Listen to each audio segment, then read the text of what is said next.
नमस्ते, तपाईहरुलाई स्वागत छ मेरो न्यू ब्लगमा। म चाहिँ बारीको बिरुवा साग रोप्दै छु, टिप्दै छु है। तपाईहरुलाई म अर्को ठुलो साग पनि देखाउने छु। यो चाहिँ ठुलो बिरुवा साग, अर्को म ठुलो पनि देखाउने छु है त। हेर्नुस् कति ठुलो ठुलो छ। चाहिँ हाम्रो बारीको मुला यत्रो ठुलो ठुलो भइसक्यो। अनि म चाहिँ मुला खाए अघि भर्खरै हेर्नुस् हाम्रो यो बारीको मुला। अनि यो चाहिँ साग ठुलो ठुलो। अनि म अर्को साग पनि देखाउने छु है त।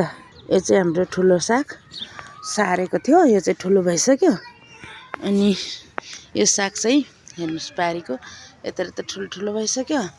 अनि यो चाहिँ चम्सुर पालुङ साग, यो पनि ठुलो भइसक्यो।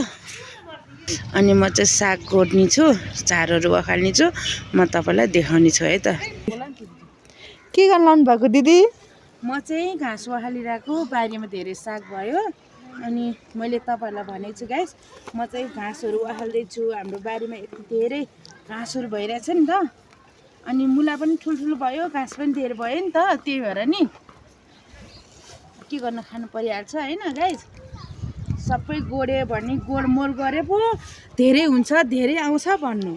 अनि म त धेरै अब गोडमेल गर्न त पर्यो हैन। म तपाईहरुलाई फेरि म देखाउने छु है त। हेर्नुस् गाइस, हाम्रो खेतालाहरू पनि लगाइरहेको छु बिरुवा साग उखाल्नलाई।